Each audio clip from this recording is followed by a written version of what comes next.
first of all, what an honor it was to be there and to be with you guys tonight.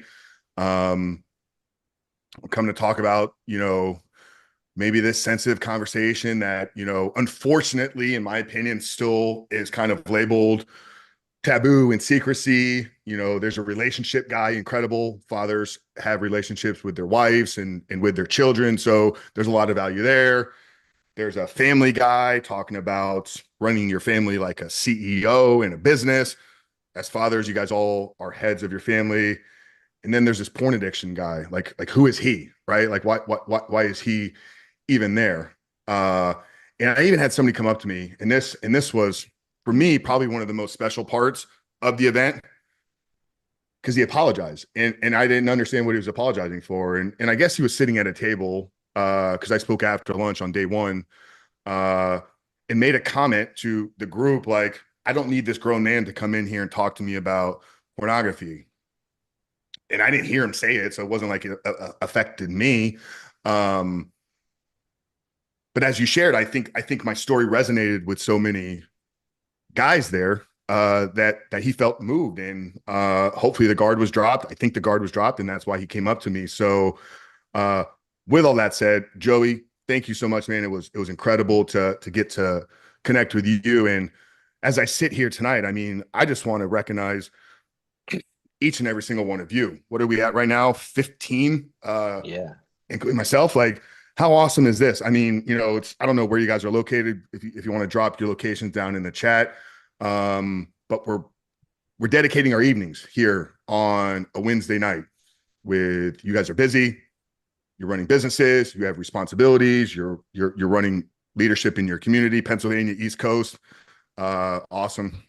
You guys are running your families, and you're taking time out of your life to address the conversation that, as I just shared, is sometimes not want to be heard.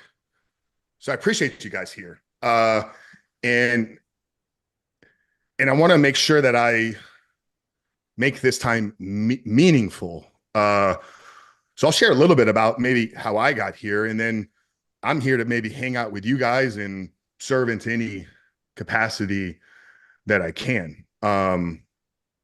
The talk at the event was, in depth. My story is out there, but I look at you guys, and I think we're all probably falling in an age demographic of early to mid 30s. There's a few handsome gentlemen here that look maybe in their early 30s, and then yeah, Ed. Babies. Some Oh, babies. uh, There's me and Ed and and to Davis. maybe Right. 50s, right? So I think we all kind of we grew up in a generation, and I always am fascinated with the audiences of some of these conversations because this is what I spend my life doing. So I get to talk from everybody from 15 to 75, right? This is an older, more mature audience. You guys probably first saw pornography in the same way that I did. I was 6 years old. I found a magazine, right? My dad was hiding it underneath his socks in the bottom drawer of his nightstand that sat on the right side of his bed. And I remember finding it, not knowing what it was. Nobody had ever had a conversation. Two things, uh, I guess, kind of were like apparent at the time.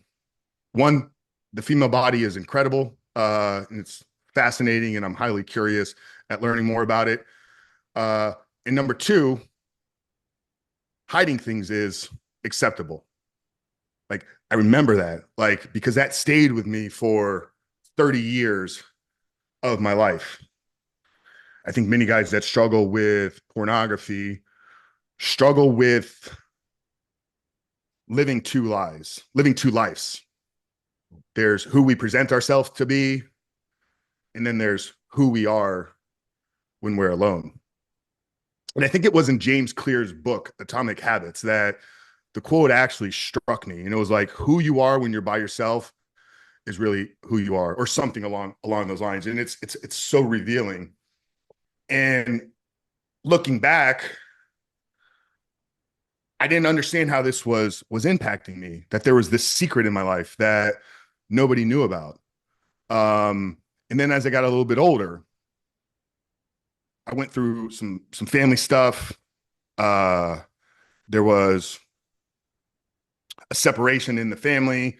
I was always a model kid. I wanted to make everybody proud. I wanted to accomplish a lot of things. And then I think some of the emotional pain that I had to go through when I was a kid, and I think a lot of guys also resonate with this because you find pornography as a way to soothe certain things. I began to live even more of a secret life. And that was really a big part of everything about me for almost 30 years. You know, I was passionate about fitness. I wanted to be successful and have people believe in me, and I accomplished many of those things. Bodybuilding and awards, and I got into sales leadership and corporate sales development at a very young age, and I started to carry a lot of identity in the things that I was accomplishing versus who I really was. Entrepreneurship, having success there, all was like, I got to do this, I got to do this, I got to do this. Always wrestling with like there was this emptiness inside of me. The next award, if I get a little bit bigger, if I accomplish a PR, if I make a little bit more money, if I buy a nicer car, and I think a lot of high achieving guys that are struggling with walking in true integrity try to mask some of their emotions in success, and this was me. Joey mentioned, I think, a lot of similarities in our faith. You know, growing up for me, there's a struggle with religion. My dad was raised Catholic. I knew that. My mom, more from an agnostic upbringing, and in the way that they chose to raise us was really without any real faith direction. I remember a couple of times, because my grandfather was Catholic, he wanted us to attend church on Easter, and it was this big ordeal. And, as a kid, you're told you got to wear a tie, and then there's panic and rush in the house, and then you show up late and you're sitting in the back and you feel out of place.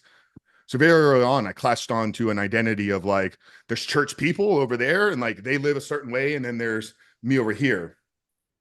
We're a little bit different. And that theme of being different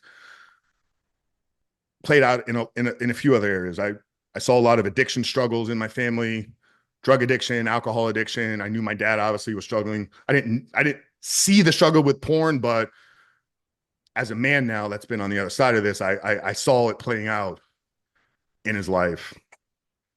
So there's this wrestle, I think, in me as a young man to like find identity, meaning, and purpose. And, I mentioned a lot of the chasing of success and material things. A lot of that, I think, was to fill an emptiness inside of me.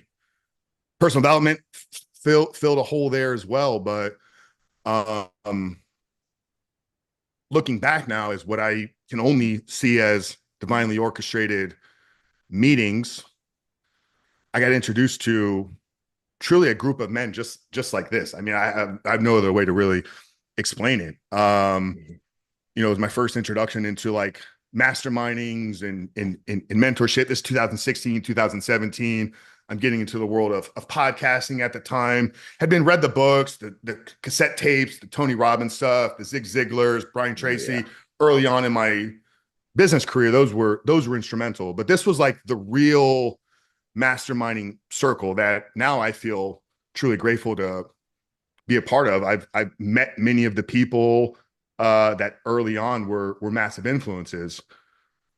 But I want to get into this online marketing space. So I hired a coach, I joined a mastermind, and I shared a little bit of this at the summit. Like, I thought I was going to learn business and in marketing, but those relationships that were formed there changed everything about who I essentially began to become as a man. So,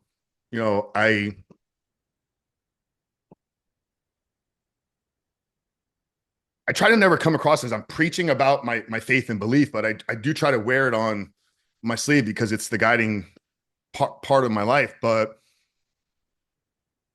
through a long 18 months, God was really tugging on my heart through men. And I think God uses people in your lives in many ways.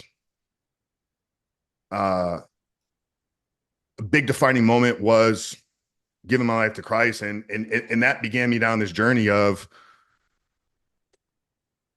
walking in the integrity that I never understood that I didn't have. Whether it was the conviction or I think it was even the clarity that there was a much better way to do this. Began to pull back a lot of layers and just who I was. Late 2018, I went through some big financial losses and poor decision making in the business, which were a huge byproduct of being addicted to porn for 20 plus years and walking in shame. Decided I was going to go all in on figuring this thing out. You know, I don't know where you guys are, and I'd love to get to know some of you here in a minute, but I think that there was a long period of my life where I didn't accept that this was a problem, you know. And I think most guys have to get to a point of realization and truth and in honesty. It cost me so much looking back, and getting free and getting on the other side and making those decisions and having conversations with people about it and understanding the impact that it had on me just changed my life. And I know some of you are experiencing that, and I think it's the greatest thing when that lens of pornography is removed off of your eyes. So all of that, 2019, February 14th, everything really began to start to change. A lot of it was through conversations and acceptance. You know, I think so many guys think when they're struggling with this that they're alone, which 16 of us here tonight obviously shows us that that's not the truth. I felt compelled, you know, I mentioned being in the self-development and podcasting world. Like, I think people, this is 2019, guys. And once again, I don't know any of you, so I don't know where your journeys are, but going back 5 years, like there were very few groups like this. Like this was just not a conversation that was regularly being had. So I decided to put my story out there on a podcast, and it got picked up, and you know, Apple found it compelling, and it started to grow an audience, and it turned into a lot of guys beginning to reach out for help. And within less than eight months of podcasting, I look back at what I'd done and the journey and the journals and the conversations that I had, and I saw patterns, and I was like, I think that this can potentially turn into something. So we turned it into Rebuilt Recovery, and like I said, I want to make this about you guys here tonight. But you know, Rebuilt Recovery in the last 4 years, I think we've somewhere over 1,200 successful transformations. I believe we built it into one of the top transformational coaching organizations, helping guys not quit porn. That's not the way that I see this struggle. I believe we have to become a different person, you know, and I think that's different for everybody. But it started with a transformation in my life, a surrendering of my faith, a truly walking in a new identity, and that led me to breaking free from something that held me captive for 20 plus years. So it's been amazing, and it's brought me to here where I'm at, you guys tonight, being a part of this group in this call.